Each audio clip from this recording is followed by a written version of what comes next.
The friend na Asante suni. I just want my Ahemaa. The nyame ase bebre mayewura. Na search Opemsuo. King Solomon baako pe wachi wanim obia ni ho. The nyame ase. The ni pen na nya ni sei. The na se so de afi baako aka wafo. The Mr. Trade ampo ama wa yenkwaten ahodin room. Better be I say 120 years. And I miss ready a mouse rabbi. Often no more. Now we young son, a being cayenne. Just all by ye. So was a mahinia ye fat. What mahinia ye fat abruso. Say beer. Then I mean, me dear, oh, domitin beer.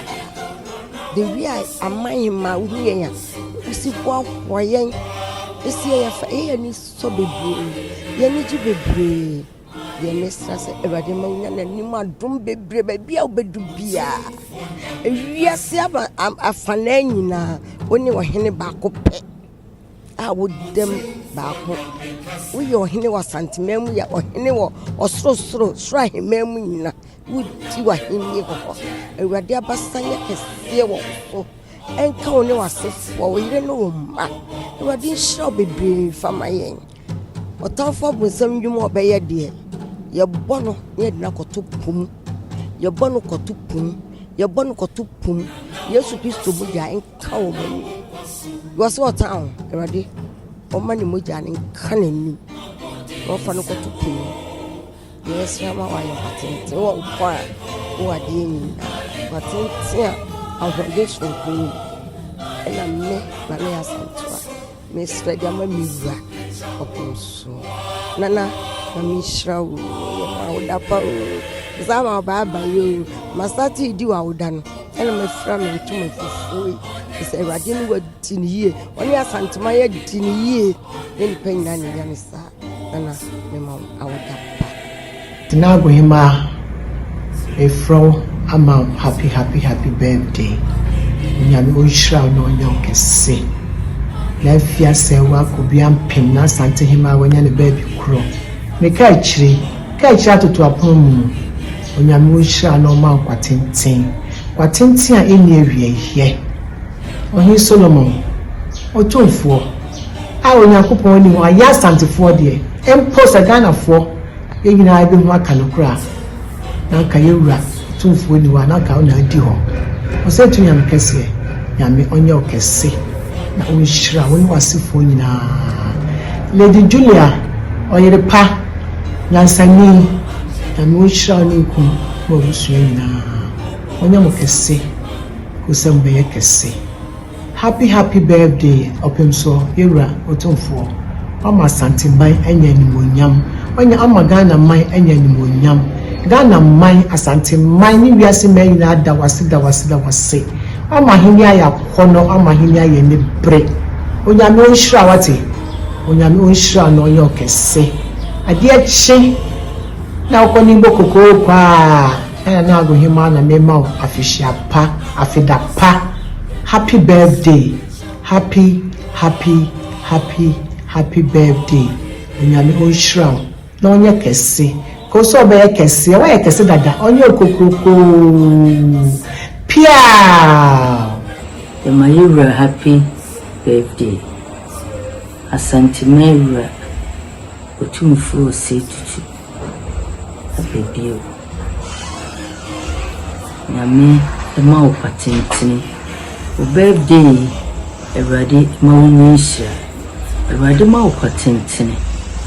Ahodine yedi enmunyam omfomfra dum enkwa dum afese seriwa na wotem kwam enkwa ahodine wom rade mo ho ban sonko rade so enmunyam de bia afese se na wotem kwam rade ma wumiri ehu na nankan so anyina won show so abra hu ema sembia you are my happy birthday. Afisa say na wotimkom yes birthday. Nyame onka wo ho wo mo so twiira edi nyame jaw. Anope me cheche mu nyina mu fie mu nyuma bebi amu bia enye enichi takesi de dom Asante mai mitinde ohenere akusia sewa ona fre woto so bimu ya hene eja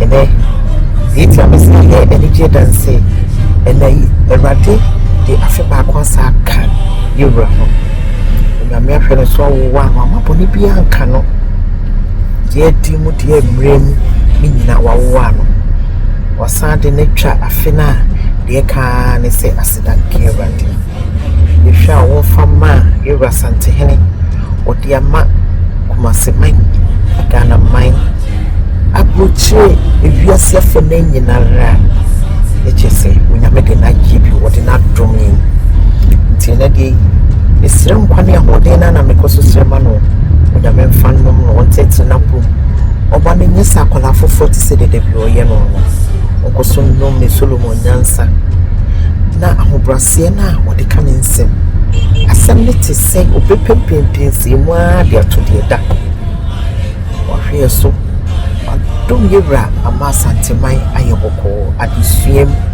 bibiem yeboni diwiase afane nyina bebia ye kanfo yewra fise wayade ne nyina ye ahobrase na ya fama wo manipa ti koso so ya nisha na amano se fi na de ekwedi o ma adom ni nisha no kra nya kesi o ma nyansa ne nya kesi o fannom no famboaye ye ahire nom tie ifiri me soko kaka echiru yinyina do sunsa ye de danase woni ye teniye enyo no anke ye le hwan ti de ka ne se e mat awoda pa happy blessed glorious birthday my king ni na be ku ya Asante Asante Ahemaa ena situ ebibi o da wudi ni shiran ko so ma ya mawtiri nkwa na adawoma ese se wudi wa wudi onyame ma ni nkyira echi ese enka wonfie ena situ ebibi e da wase Asante ma da wase wudi wa da wase onyame fo a wudi ya wudi esi jojo maye no sanfa nwa afi wadi fa jo afififu onsan so kusimaye ana se etu abibi Asantehene Asante ma da wase nse ku ya so ko hima na kasa yewra yiri na se yedo yewra jesenya mese o ma no patenten o ti so na yeso ti so no yewra yiri na ho ishapa ma utri kwa senya kwa so won twedua esi mu o ma o de kodro ho na koswa fa ni nyama dia ba Asantehene mu o ma dia kanga na me ni na koswa chechu Asantehene da wasi yewra isre ishra edi ma da wasi